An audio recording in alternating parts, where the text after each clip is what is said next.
ವಚನ ಸತ್ಯ ವಚನ ಭೂಮಿಗೆ ಬಂದ ವಚನ ವಚನ ಸತ್ಯ ವಚನ ಭೂಮಿಗೆ ಬಂದ ವಚನ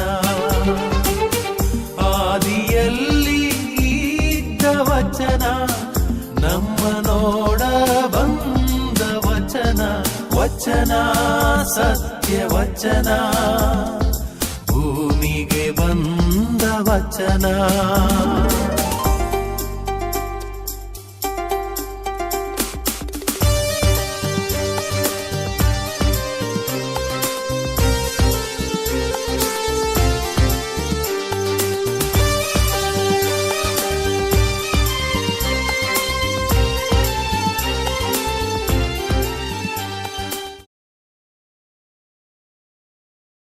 ಪ್ರಿಯರೇ, ವಚನಾಮೃತ ಕಾರ್ಯಕ್ರಮಕ್ಕೆ ನಿಮ್ಮೆಲ್ಲರನ್ನು ಸ್ವಾಗತಿಸುತ್ತೇನೆ. ಇವತ್ತು ಈ ವರ್ಷದ ಕೊನೆಯ ದಿನ. ಆದ್ದರಿಂದ ನಾವು 2021ನೇ ಇಸವಿ ಈ ವರ್ಷದ ಕೊನೆಯ ದಿನ ಆದ್ದರಿಂದ ನಾವು ಈ ವರ್ಷದ ಬಗ್ಗೆ ಸ್ವಲ್ಪ ಯೋಚನೆ ಮಾಡಿ ವಿಶ್ಲೇಷಣೆ ಮಾಡಿ ಅದರ ಮೇಲೆ ನಾವು ಧ್ಯಾನವನ್ನು ಮಾಡೋಣ. ಮೊತ್ತ ಮೊದಲಿಗೆ ನಿಮಗೆಲ್ಲರಿಗೂ ಕೂಡ ಈ ದಿನದ ಶುಭಾಶಯಗಳನ್ನು ಕೋರ್ತಾ ಇದ್ದೇನೆ. ದೇವರು ನಮಗೆ ಜೀವವನ್ನು ಕೊಡುತ್ತಾರೆ, ಅದು ಮೊದಲನೆಯ ಕೊಡುಗೆ. ನಂತರ ಇತರ ಕೊಡುಗೆಗಳು ನಮಗೆ ಬರುತ್ತವೆ. ಇರಬಹುದು ನಾವು ಬುದ್ಧಿವಂತರು, ಜಾಣರು, ಗಾಯಕರು ಅಥವಾ ಆಟೋಟದಲ್ಲಿ ಪ್ರತಿಭೆಯುಳ್ಳವರು, ಹೀಗೆ ಬೇರೆ ಬೇರೆ ರೀತಿಯ ಪ್ರತಿಭೆಗಳು ನಮ್ಮಲ್ಲಿ ಇರುತ್ತವೆ. ಆದರೆ ದೇವರು ನಮಗೆ ಕೊಡುವಂಥ ಮಹಾನ್ ಕೊಡುಗೆ ಅಂತ ಹೇಳಿದರೆ ಸಮಯ. ನಾವು 2021ನೇ ಇಸವಿಯಲ್ಲಿದ್ದೇವೆ, ಯೇಸು ಕ್ರಿಸ್ತರ ಯುಗದಲ್ಲಿ. ಈ ಚರಿತ್ರೆಯನ್ನು 2 ಭಾಗ ಮಾಡಲಾಗಿದೆ. ಒಂದು ಕ್ರಿಸ್ತ ಪೂರ್ವ, ಇನ್ನೊಂದು ಕ್ರಿಸ್ತ ಶಕ ಅಥವಾ ಕ್ರಿಸ್ತರ ವರುಷಗಳಲ್ಲಿ. ಹೀಗಾಗಿ ಯೇಸು ಸ್ವಾಮಿಯ ಜೀವನದಲ್ಲಿ ಮಾನವ ಜನಾಂಗದ ಚರಿತ್ರೆಯನ್ನು ನೋಡಲಾಗುತ್ತದೆ. ಒಂದೇ ಯೇಸು ಸ್ವಾಮಿಯ ಮುಂಚೆ ಅಥವಾ ಯೇಸು ಸ್ವಾಮಿಯ ಯುಗಗಳಲ್ಲಿ. ಯೇಸು ಸ್ವಾಮಿ ಈ ಭೂಲೋಕಕ್ಕೆ ಬಂದು ಅವರು ಮಾನವ ಕುಲಕ್ಕೆ ವಿಮೋಚನೆಯನ್ನು ತಂದಂಥ ಯುಗ ಈಗ ಆಗಿದೆ. ಆದ್ದರಿಂದ ಈ ಒಂದು ವರುಷ ದೇವರು ನಮಗೆ ಕೊಟ್ಟದ್ದು, ಅದು ಯಾವ ರೀತಿಯಲ್ಲಿ ನಾವು ಜೀವಿಸಿದ್ದೇವೆ ಎಂಬುದನ್ನು ತುಸು ಹೊತ್ತು ಧ್ಯಾನ ಮಾಡಿ ನೋಡೋಣ. ಇದೊಂದು ಅಪೂರ್ವವಾದಂತಹ ಒಂದು ಕೊಡುಗೆ. ಯಾಕಂತ ಹೇಳಿದರೆ, ಬೇರೆ ಏನೇ ವಸ್ತುಗಳು ಕೂಡ ನಾವು ಕಳಕೊಂಡರೆ ಒಂದೇ ಅದನ್ನು ಅಥವಾ ಅಂತಹ ಇನ್ನೊಂದು ವಸ್ತುವನ್ನು ನಾವು ಪಡ್ಕೊಳ್ಳಬಹುದು. ನಮ್ಮಲ್ಲಿದ್ದಂಥ ಹಣವನ್ನು ಕೊಟ್ಟು ಅಥವಾ ಬೆಲೆ ಬಾಳುವ ವಸ್ತುಗಳನ್ನು ಕೊಟ್ಟು ನಾವು ಕಳಕೊಂಡಂಥ ವಸ್ತುಗಳನ್ನು ಪುನಃ ಪಡೆಯಬಹುದು. ಆದರೆ ಸಮಯ ಎನ್ನುವ ಒಂದು ವಸ್ತು, ಅದು ವಸ್ತು ಅಲ್ಲ ನಿಜಕ್ಕೂ. ಅದನ್ನು ಯಾವುದೇ ರೀತಿಯಲ್ಲಿ ನಾವು ಹಿಂದಕ್ಕೆ ಪಡೆದುಕೊಳ್ಳಲಿಕ್ಕೆ ಆಗುವುದಿಲ್ಲ. ಇದು ಏಕಾಭಿಮುಖ ಅಂತ ಹೇಳಿದರೆ ನಿರಂತರವಾಗಿ ಮುಂದಕ್ಕೇನೆ ಹೋಗ್ತಾ ಇರ್ತದೆ. ಇದು ಹಿಂದಕ್ಕೆ ಬರುವುದೆಂಬುದಿಲ್ಲ. ನಮ್ಮ ಜೀವನದಲ್ಲಿ ಒಂದ್ಸಲ ಹುಟ್ಟಿದ ಮೇಲೆ ನಾವು ನಮ್ಮ ಮರಣಕ್ಕೆ ಹತ್ತಿರ ಹತ್ತಿರ ಆಗ್ತಾ ಹೋಗ್ತೇವೆ. ಸಾಮಾನ್ಯವಾಗಿ ನಾವು ಇದರ ಬಗ್ಗೆ ಯೋಚಿಸುವುದೇ ಇಲ್ಲ. ಯಾಕಂತ ಹೇಳಿದ್ರೆ, ದೇವರು ನಮಗೆ ಕೊಡುವಂಥ ಈ ಒಂದು ಆಯುಷ್ಯ ಮತ್ತು ಈ ಒಂದು ಸಮಯ ನಮಗೆ ಎಷ್ಟೊಂದು ಸಾಮಾನ್ಯವಾಗಿ ಬಿಟ್ಟಿದೆ ಅಂತ ಹೇಳಿದರೆ ನಾವು ಇದರ ಬಗ್ಗೆ ಯೋಚನೆ ಚಿಂತನೆ ಮಾಡುವುದಿಲ್ಲ. ದೇವರು ನಮಗೆ 365 ದಿವಸಗಳನ್ನು ಕೊಟ್ಟಿದ್ದರು ಈ ವರ್ಷದಲ್ಲಿ. ಈ 365 ದಿವಸಗಳು ಬೆಲೆ ಬಾಳುವಂಥವು. ಯಾವುದೇ ರೀತಿಯಲ್ಲಿ ಇದಕ್ಕೆ ಬೆಲೆ ಕಟ್ಟಲಿಕ್ಕೆ ಅಸಾಧ್ಯ. ಯಾಕೆ 365 ದಿವಸಗಳು? ಈ ದಿವಸದ ಪ್ರತಿಯೊಂದು ಕ್ಷಣ ಕೂಡ ನಮ್ಮ ಜೀವನದ ಅತಿ ಅಮೂಲ್ಯ ಒಂದು ಕೊಡುಗೆ ಅಂತ ಹೇಳ್ಬೋದು. ಇಂಥದರಲ್ಲಿ ನಾವು ಈ ವರ್ಷವನ್ನು ಯಾವ ರೀತಿಯಲ್ಲಿ ಜೀವಿಸಿದ್ದೇವೆ, ಕಳೆದಿದ್ದೇವೆ? ದೇವರು ನಮಗೆ ಈ ಒಂದು ಕೊಡುಗೆಯನ್ನು ಕೊಡ್ತಾರಂತ ಹೇಳಿದರೆ ನಾವು ನಮ್ಮ ಜೀವನದ ಅಗತ್ಯ ಸ್ಥಿತಿಗತಿಗಳನ್ನು ಮರೆತು ಬಿಡಬೇಕಂತ ದೇವರು ಖಂಡಿತವಾಗಿಯೂ ನಮ್ಮಿಂದ ಅಪೇಕ್ಷಿಸುವುದಿಲ್ಲ. ಅಂತ ಹೇಳಿದರೆ ಇದು ಅತಿ ಅಮೂಲ್ಯವಾದಂಥ ಒಂದು ದೇಣಿಗೆ, ಕೊಡುಗೆ. ಅದಕ್ಕಾಗಿ ನಾವು ನಿದ್ರೆ ಮಾಡಬಾರ್ದು. ಯಾಕಂತ ಹೇಳಿದ್ರೆ ಒಂದ್ಸಲ ಅದು ಕಳೆದು ಹೋದರೆ ಮತ್ತೆ ಸಿಗುವುದಿಲ್ಲ. ಅದಕ್ಕಾಗಿ ನಾವು ನಿದ್ರೆಯೂ ಕೂಡ ಮಾಡಬಾರದು. ಅಲ್ಲ, ದೇವರು ಅಂಥದ್ದನ್ನು ನಮ್ಮಿಂದ ಅಪೇಕ್ಷಿಸುವುದಿಲ್ಲ. ನಮ್ಮ ಜೀವನದಲ್ಲಿ ಕೆಲವೊಂದು ಅಗತ್ಯವಾದಂಥ ವಸ್ತುಗಳಿವೆ. ನಾವು ಆರೋಗ್ಯವಂತರಿರಬೇಕಿದ್ರೆ ಮೊತ್ತ ಮೊದಲಿಗೆ ನಮಗೆ ನಿದ್ರೆ ಬೇಕೇ ಬೇಕು. ಪ್ರಿಯರೇ, ಕೆಲವು ಬಾರಿ ಕೆಲವರು ನಿದ್ರೆ ಇಲ್ಲದೆ ನರಳುತ್ತಾರೆ. ಅದೊಂದು ರೀತಿಯ ಸಂಕಟ ಮತ್ತು ನರಕ. ಯಾರೆಲ್ಲರೂ ಕೂಡ ಇದನ್ನು ಅನುಭವಿಸಿದ್ದಾರೋ ಅವರಿಗೆ ನಿಜವಾಗಿ ತಿಳಿಯುತ್ತದೆ ನಿದ್ರೆ ಎಂಬುದು ಎಷ್ಟೊಂದು ಮುಖ್ಯ. ಅದು ಇಲ್ಲದಿದ್ದರೆ ಮನುಷ್ಯನು ಆತನು ನಿರ್ಜೀವವಾಗಿ ಬಿಡ್ತಾನೆ, ಜೀವನದಲ್ಲಿ ಉಲ್ಲಾಸ ಇರುವುದಿಲ್ಲ. ಅದಕ್ಕಾಗಿ ಆರೋಗ್ಯವಂತಾಗಿ ಬಾಳ್ಬೇಕಿದ್ರೆ ಮನುಷ್ಯನಿಗೆ ನಿದ್ರೆ ಎಂಬುದು ಅತೀ ಅಗತ್ಯ. ಅದಕ್ಕಾಗಿ ದೇವರು ಅದನ್ನು ನಮ್ಮಿಂದ ಕಸಿದುಕೊಳ್ಳಲಿಕ್ಕೆ ಯೋಚಿಸುವುದಿಲ್ಲ. ನಮಗೆ ಎಷ್ಟು ಬೇಕು ಅಷ್ಟು ನಿದ್ರೆ ನಾವು ಮಾಡಬೇಕು. ಅದು ನಮಗೆ ಅಗತ್ಯವಾದಂಥ ಒಂದು ವಿಷಯ. ನಮ್ಮ ಆರೋಗ್ಯಕ್ಕೆ ನಾವು ಬದುಕಬೇಕಿದ್ರೆ ನಮಗೆ ಊಟ ಹಾಗೂ ನಮಗೆ ಬದುಕಲಿಕ್ಕೆ ಈ ಪಾನೀಯ ಇರಬಹುದು. ಸಾಮಾನ್ಯವಾಗಿ ನೀರು ಕುಡಿಯುತ್ತೇವೆ ಅಥವಾ ಇನ್ನೇನಾದರೂ ನಾವು ಚಹಾ, ಕಾಫಿ ಅಥವಾ ಇನ್ನೇನಾದರೂ ನಾವು ನಮ್ಮ ಆರೋಗ್ಯಕ್ಕೆ ಬೇಕಾದನ್ನು ಸೇವಿಸ್ತೇವೆ. ಅದು ಕೂಡ ಮುಖ್ಯ. ಆದರೆ ನಾವು ಏನನ್ನು ಮರೆತು ಬಿಡಬಾರ್ದಂತ ಹೇಳಿದರೆ ನಮ್ಮ ಜೀವನದಲ್ಲಿ ಪ್ರತಿಯೊಂದು ದಿವಸ ನಾವು ಇಂತಿಷ್ಟು ಒಂದು ಸಮಯ ಅದನ್ನು ನಾವು ಕೆಲಸದಲ್ಲಿ ನಾವು ನಮ್ಮನೆ ತೊಡಗಿಸಿಕೊಂಡು ಜೀವಿಸಬೇಕು. ಕೆಲವರು ಏನು ಮಾಡ್ತಾರೆ ಅಂತ ಹೇಳಿದರೆ ಈ ಸಿಕ್ಕಿದಂಥ ಒಂದು ಬೆಲೆ ಕಟ್ಟಲಿಕ್ಕೆ ಆಗದಂಥ ಸಮಯವನ್ನು ವ್ಯರ್ಥವಾಗಿ ಕಳೆದು ಬಿಡ್ತಾರೆ. ಕೆಲವರಿಗೆ ಏನಾಗ್ತದೆ ಅಂತ ಹೇಳಿದ್ರೆ ಈ ಸಮಯ ವ್ಯರ್ಥವಾಗಿ ಹೋಗುತ್ತಿರುವಾಗ ತುಂಬ ಒಂದು ರೀತಿಯ ಕಸಿವಿಸಿ ಆಗ್ತದೆ. ನಾನು ಏನು ಕೂಡ ಮಾಡಲಿಲ್ಲ ಈ ದಿವಸ ಅಂತ ಹೇಳಿಕೊಂಡು. ಯಾಕಂತ ಹೇಳಿದ್ರೆ ಅವರಿಗೆ ಅನ್ನಿಸ್ತದೆ ಒಳಗಿಂದೊಳಗೆ ದೇವರು ನನಗೆ ಒಂದು ಸಮಯವನ್ನು ಕೊಟ್ಟಿದ್ದಾರೆ, ನಾನು ಅದನ್ನು ವ್ಯರ್ಥವಾಗಿ ಇದನ್ನು ಕಳ್ಕೊಂಡೆ ಎಂಬ ಒಂದು ಭಾವನೆ ಅವರಲ್ಲಿ ಬರ್ತದೆ. ಮತ್ತೆ ಕೆಲವರಿದ್ದಾರೆ ಪ್ರತಿ ದಿವಸ ಏನನ್ನು ಕೂಡ ಮಾಡದೆ ಸುಮ್ಮನೆ ಇದ್ದು ಬಿಟ್ಟು ಈ ಸಮಯವನ್ನು ವ್ಯರ್ಥ ಮಾಡುವುದನ್ನು. ನಾವು ಪ್ರತಿಯೊಬ್ಬರು ಕೂಡ ನಮ್ಮ ಜೀವನಕ್ಕೆ ಏನು ಬೇಕು ಅದನ್ನು ನಮ್ಮನೆ ತೊಡಗಿಸಿಕೊಂಡು ನಾವು ಕೆಲಸ ಮಾಡಿದಾಗ, ಬೆವರು ಸುರಿಸಿದಾಗ ನಮಗೆ ಈ ದಿವಸದ ಕೊನೆಗೆ ಒಂದು ರೀತಿಯ ಸಂತೃಪ್ತಿ ಎಂಬುದಿರ್ತದೆ, ಸಂತೋಷ ಎಂಬುದಿರ್ತದೆ. ಯಾಕಂತ ಹೇಳಿದ್ರೆ ನಾವು ನಮ್ಮನ್ನೇ ತೊಡಗಿಸಿಕೊಂಡಿದ್ದೇವೆ, ನನ್ನಿಂದ ಏನಾದರೂ ನಾನು ಇತರರಿಗೆ ಸಹಾಯವಾಗುವ ರೀತಿಯಲ್ಲಿ ಬಾಳಿದ್ದೇನೆ ಎಂಬ ಒಂದು ಸಂತೋಷ, ಆನಂದ, ತೃಪ್ತಿ ಇರ್ತದೆ. ಅದಕ್ಕಾಗಿ ಪ್ರಿಯರೇ, ಈ ಕೆಲಸವನ್ನು ಒಳ್ಳೆಯ ರೀತಿ ಮಾಡುವುದಕ್ಕೋಸ್ಕರ ಜೀವನದಲ್ಲಿ ಒಂದು ನಿವೃತ್ತಿ ಎಂಬುದು ಇರ್ತದೆ. ಅದು ಯಾಕಂತ ಹೇಳಿದರೆ ನಮಗೆ ವಯಸ್ಸಾದಂತೆ ನಮ್ಮ ಕೆಲಸ ಮಾಡುವ ರೀತಿ ಕೂಡ ನಿಧಾನವಾಗಿ ಬಿಡ್ತದೆ.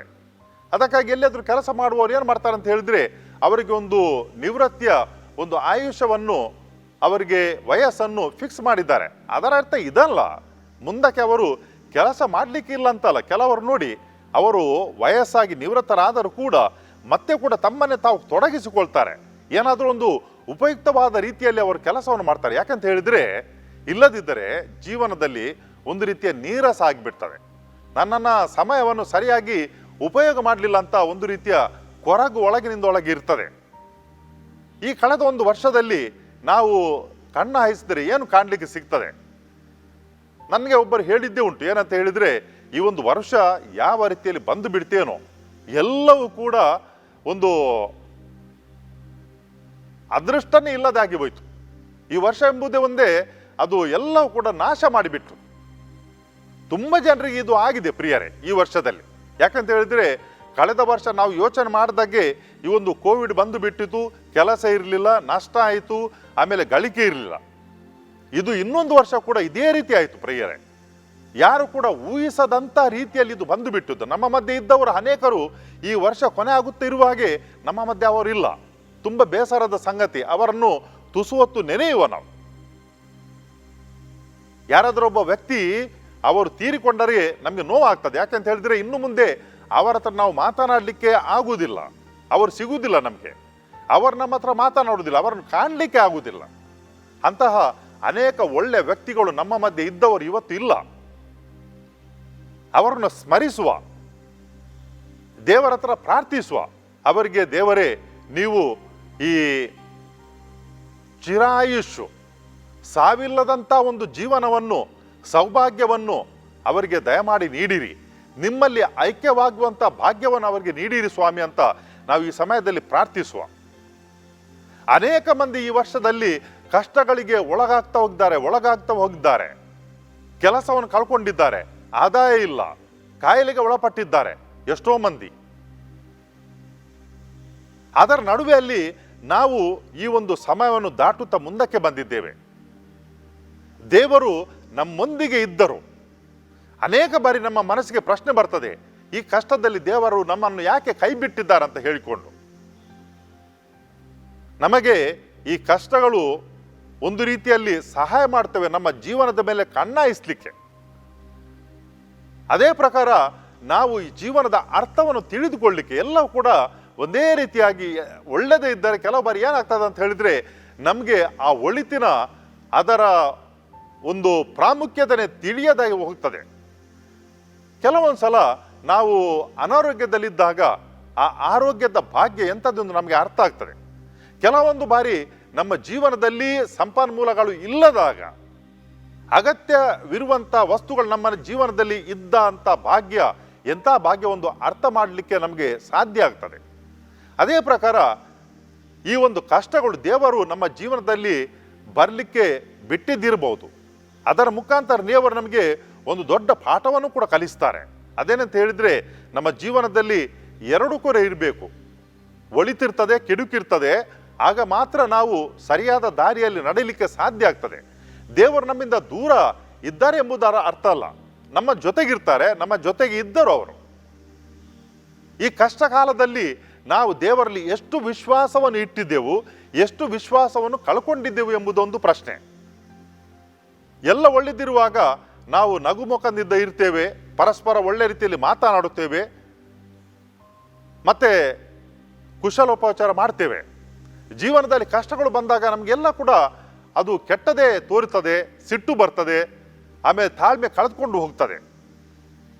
ಯಾಕಂತ ಹೇಳಿದ್ರೆ ಆ ಒಂದು ಕಹಿಯ ಅನುಭವಗಳು, ಕಷ್ಟಗಳು ನಮ್ಮ ಆ ಒಂದು ಸಹನೆಯನ್ನು ಕಳೆದುಕೊಳ್ಳುವಂತೆ ಮಾಡ್ತದೆ.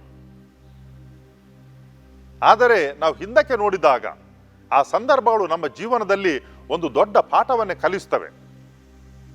ಈ ಮಾನವ ಕುಲದ ಚರಿತ್ರೆಯಲ್ಲಿ ನೋಡಿದರೆ ಏನಾದರೂ ಒಂದು ಸಂಶೋಧನೆ ಆಗಿದ್ದರೆ ಆ ಸಂಶೋಧನೆ ಹಿಂದ್ಗಡೆ ಏನು ಕಾಣ್ತದೆ ಅಂತ ಹೇಳಿದ್ರೆ ಒಂದು ಅಸಹಾಯಕ ಪರಿಸ್ಥಿತಿ, ಒಂದು ಕಷ್ಟ ಕಾಣ್ತದೆ. ಅದಕ್ಕಾಗಿ ಆ ಮನುಷ್ಯನು ಕಷ್ಟಕ್ಕೆ ಒಳಗಾದವನು, ಅಸಹಾಯಕ ಪರಿಸ್ಥಿತಿಗೆ ಒಳಗಾದವನು ಇನ್ನು ಮುಂದಕ್ಕೆ ಹೀಗೆ ಯಾರಿಗೂ ಕೂಡ ಆಗಬಾರದು ಅಂತ ಹೇಳಿಕೊಂಡು ಸಂಶೋಧನೆಗೆ ತೊಡಗುತ್ತಾನೆ, ಹುಡುಕಾಡ್ತಾನೆ. ಹಾಗಾಗಿ ಅದರ ಫಲವಾಗಿ ಮುಂದಿನ ಜನಾಂಗಕ್ಕೆ ಏನಾದರೂ ಒಳ್ಳೆಯದು ಸಿಗ್ತದೆ. ಎಲ್ಲಿಂದ ಬರ್ತದೆ ಈ ಬುದ್ಧಿಶಕ್ತಿ? ಸಂಶೋಧನೆ ಮಾಡಲಿಕ್ಕೆ ದೇವರು ಆ ಮನುಷ್ಯರಿಗೆ ಕೊಡ್ತಾರೆ. ಅದರಿಂದಾಗಿ ಮುಂದಿನ ಜನಾಂಗಕ್ಕೆ ಏನಾದರೂ ಒಳ್ಳೆಯದಾಗ್ತದೆ. ಅದಕ್ಕಾಗಿ ದೇವರು ಈ ಕಷ್ಟಗಳಿಂದ, ಈ ನೋವಿನಿಂದ ಏನಾದರೂ ಒಳ್ಳೆಯದನ್ನು ಈ ಸಮಾಜಕ್ಕೆ ಸಿಗುವ ಹಾಗೆ ನೋಡ್ತಾರೆ. ಪ್ರಿಯರೇ, ನಮ್ಮ ವರ್ಷ ಹಿಂದಕ್ಕೆ ನೋಡುವಾಗ ಅದು ಹೇಗಿತ್ತು? ಒಳ್ಳೆದಿದ್ದರೆ ನಾವು ದೇವರಿಗೆ ಕೃತಜ್ಞತೆಗಳನ್ನು ಸಲ್ಲಿಸೋಣ. ಎಷ್ಟೋ ಜನರು ಈ ವರ್ಷದಲ್ಲಿ ತುಂಬ ಕಷ್ಟಪಟ್ಟಿದ್ದಾರೆ. ಅಂಥದರಲ್ಲಿ ನಮಗೆ ಒಂದು ವೇಳೆ ದೇವರು ಆ ಒಂದು ಭಾಗ್ಯವನ್ನು ಕೊಟ್ಟಿದ್ದರೆ, ಸಂತೋಷದಿಂದ ಇರಲಿಕ್ಕೆ ನಮಗೆ ಅನುಕೂಲ ಮಾಡಿಕೊಟ್ಟಿದ್ದರೆ ನಾವು ದೇವರಿಗೆ ಕೃತಜ್ಞತೆಗಳನ್ನು ಸಲ್ಲಿಸೋಣ. ನಮ್ಮ ಜೀವನದಲ್ಲಿ ಒಂದು ಕಷ್ಟಗಳು ಇದ್ದಿದ್ರೆ ಆಗಲೂ ಕೂಡ ದೇವರಿಗೆ ನಾವು ಕೃತಜ್ಞತೆಗಳನ್ನು ಸಲ್ಲಿಸೋಣ. ದೇವರ ಕೃಪೆಯನ್ನು ಕೋರೋಣ, ದೇವರ ಆಶೀರ್ವಾದಗಳನ್ನು ಕೋರೋಣ. ಯಾಕಂತ ಹೇಳಿದ್ರೆ ನಮ್ಮ ಜೊತೆ ಒಂದು ವೇಳೆ ದೇವರು ಇಲ್ಲದೇ ಇರುತ್ತಿದ್ದರೆ, ನಮ್ಮ ಕೈಯನ್ನು ಬಿಟ್ಟಿದ್ದರೆ ನಾವು ಇವತ್ತಿಗೆ ಈ ದಿವಸವನ್ನು ನೋಡಲಿಕ್ಕೆ ಸಾಧ್ಯವಾಗುತ್ತಿರಲಿಲ್ಲ. ದೇವರು ನಮ್ಮ ಜೊತೆ ಇದ್ದಿದ್ದರಿಂದ ನಾವು ಇಲ್ಲಿದ್ದೇವೆ. ಅದಕ್ಕಾಗಿ ದೇವರಿಗೆ ಕೃತಜ್ಞತೆಗಳನ್ನು ಸಲ್ಲಿಸೋಣ. ಇದೊಂದು ವರುಷ ದೇವರು ನಮಗೆ ಕೊಟ್ಟದ್ದು 365 ದಿವಸಗಳು, ಅದೊಂದು ದೊಡ್ಡ ಕೊಡುಗೆ.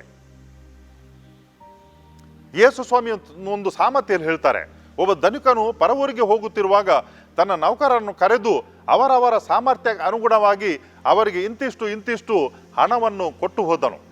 ಕೆಲ ಸಮಯ ಆದ ಮೇಲೆ ವಾಪಸ್ ಬಂದನು. ಅವರಿಂದ ಲೆಕ್ಕವನ್ನು ಪಡೆಕೊಳ್ಳಿಕ್ಕೆ ಇಚ್ಛೆ ಪಟ್ಟನು. ಒಬ್ಬನು ಮುಂದೆ ಬಂದು ಹೇಳಿದನು, ಸ್ವಾಮಿ, ನೀವು ಅಷ್ಟೊಂದು ಕೊಟ್ಟಿದ್ದೀರಿ, ನಾನು ಅದಕ್ಕೆ ಅಷ್ಟೊಂದನ್ನು ಸೇರಿಸಿದ್ದೇನೆ.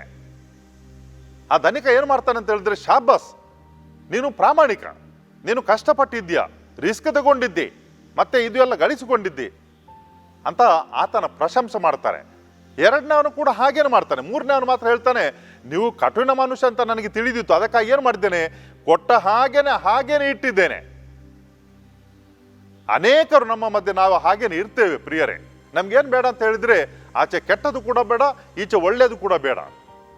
ಎಲ್ಲಿಯಾದರೂ ಏನಾದರೂ ಮಾಡಿದರೆ ಅಲ್ಲಿ ತಪ್ಪಿ ಬೀಳ್ತೇವೆ, ಸೋಲುತ್ತೇವೆ ಎಂಬ ಭಯ. ಆಗ ಏನಾಗ್ತದೆ ಅಂತ ಹೇಳಿದ್ರೆ, ನಾವು ಎಲ್ಲಿ ಇರ್ತೇವೆ ಅಲ್ಲೇ ಇರ್ತೇವೆ. ದೇವರು ಏನನ್ನು ನೋಡ್ತಾರೆ ಅಂತ ಹೇಳಿದ್ರೆ, ನಾವು ಎಷ್ಟು ಯಶಸ್ಸನ್ನು ಗಳಿಸಿದ್ದೇವೆ ಎಂಬುದಲ್ಲ, ಬದಲಾಗಿ ನಾವು ಎಷ್ಟು ಪ್ರಯತ್ನವನ್ನು ಪಟ್ಟಿದ್ದೇವೆ ಒಳ್ಳೆಯದು ಮಾಡಲಿಕ್ಕೆ. ನಮ್ಮ ಉದ್ದೇಶ ಹೇಗಿತ್ತು? ಒಳ್ಳೆಯ ಉದ್ದೇಶವನ್ನು ಇಟ್ಟುಕೊಂಡು ನಾವು ಒಂದು ವೇಳೆ ನಮ್ಮನ್ನೇ ತೊಡಗಿಸಿಕೊಂಡರೆ ಸೋತರು ಕೂಡ ಚಿಂತೆ ಇಲ್ಲ. ದೇವರು ಏನನ್ನು ನೋಡ್ತಾರೆ ಅಂತ ಹೇಳಿದ್ರೆ, ನಾವು ಯಾವ ಉದ್ದೇಶದಿಂದ ಕೆಲಸವನ್ನು ಮಾಡಿದ್ದೇವೆ. ನಮ್ಮ ಪ್ರಯತ್ನವನ್ನು ನಾವು ಒಂದು ವೇಳೆ ಈ ವರ್ಷದಲ್ಲಿ ಮಾಡಿದ್ದರೆ, ನಾವೊಂದು ವೇಳೆ ಜಯ ಗಳಿಸಿದ್ದರು ಅಥವಾ ಸೋತರು ಕೂಡ ದೇವರಿಗೆ ಕೃತಜ್ಞತೆಯನ್ನು ಸಲ್ಲಿಸೋಣ. ಯಾಕಂತ ಹೇಳಿದ್ರೆ, ದೇವರು ನಮಗೆ ಕೊಟ್ಟಂತ 365 ನಾಣ್ಯಗಳಿಗೆ ಸಮಾನ, ಚಿನ್ನದ ನಾಣ್ಯಗಳಿಗೆ, ಅದಕ್ಕಿಂತಲೂ ಮಿಗಿಲಾಗಿ ನಾವೇನು ಮಾಡಿದೆ ಅಂತ ಹೇಳಿದ್ರೆ, ಉಪಯುಕ್ತ ರೀತಿಯಲ್ಲಿ ಜೀವಿಸಿದೆ ಎಂಬುದಾಗಿ ಅರ್ಥ. ಅದಕ್ಕಾಗಿ ದೇವರಿಗೆ ಕೃತಜ್ಞತೆಯನ್ನು ಸಲ್ಲಿಸೋಣ. ನಾವೊಂದು ವೇಳೆ ಆ 365 ಚಿನ್ನದ ಬೆಲೆಗಿಂತಲೂ ಜಾಸ್ತಿ ಆದಂಥ ಬೆಲೆ ಬಾಳುವಂಥ ಈ ಕೊಡುಗೆಯನ್ನು ನಾವು ಪರಿಶ್ರಮದಿಂದ ತೊಡಗಿಸಿಕೊಂಡು ನಾವು ಕಷ್ಟಪಟ್ಟಿದ್ರೆ, ಒಳ್ಳೆಯ ಉದ್ದೇಶದಿಂದ ದೇವರಿಗೆ ಕೃತಜ್ಞತೆಯನ್ನು ಸಲ್ಲಿಸೋಣ. ಯಾಕೆಂತ ಹೇಳಿದ್ರೆ, ನಾವು ನಮ್ಮ ಪ್ರಯತ್ನವನ್ನು ಮಾಡಿದ್ದೇವೆ. ನಾವು ಸೋತಿದ್ದರೆ ಪ್ರಿಯರೇ, ನಾವು ಪಶ್ಚಾತ್ತಾಪ ಪಡುವ, ದೇವರಿಂದ ಕ್ಷಮೆಯನ್ನು ಕೂಡ ಕೇಳುವ. ಯಾಕೆಂತ ಹೇಳಿದ್ರೆ, ಈ ಸಮಯದಲ್ಲಿ ಈ ವರ್ಷ ಕಳೆದು ಹೋಗುತ್ತಿರುವಾಗ ದೇವರು ನಮಗೆ ಇನ್ನೊಂದು ವರ್ಷವನ್ನು ನಮ್ಮ ಮುಂದೆ ಇಡ್ತಾರೆ. ಏನು ಕೆಟ್ಟದು ನಮ್ಮಿಂದ ಆಗಿದೆ ಈ ವರ್ಷದಲ್ಲಿ, ನಾವೇನು ಆಲಸ್ಯವನ್ನು ಮಾಡಿದ್ದೇವೆ, ನಾವೇನು ವ್ಯರ್ಥತೆಯನ್ನು ಮಾಡಿದ್ದೇವೆ, ಮುಂದಿನ ವರ್ಷ ಅದನ್ನು ಮಾಡಲಿಕ್ಕೆ ನಾವು ಹಾಗೆ ಮಾಡದಿರಲು ದೇವರಿಂದ ನಾವು ಜ್ಞಾನವನ್ನು ಬೇಡುವ, ನಾವು ಆಶೀರ್ವಾದವನ್ನು ಬೇಡುವ. ಅವರ ಕೃಪೆಯಿಂದ, ಅವರ ಆಶೀರ್ವಾದದಿಂದ ಇನ್ನು ಮುಂದಕ್ಕೆ ಬರಲುವಂಥ ಆ ಒಂದು ವರ್ಷ ಒಳ್ಳೆಯ ರೀತಿಯಲ್ಲಿ ಜೀವಿಸಲಿಕ್ಕೆ ದೇವರು ನಮಗೆ ಸದಾ ಹರಸಲಿ, ನಮಗೆ ಬೇಕಾದಂಥ ಆಶೀರ್ವಾದವನ್ನು ನೀಡಲಿ ಅಂತ ಈ ಸಮಯದಲ್ಲಿ ದೇವರನ್ನು ಪ್ರಾರ್ಥಿಸುವ.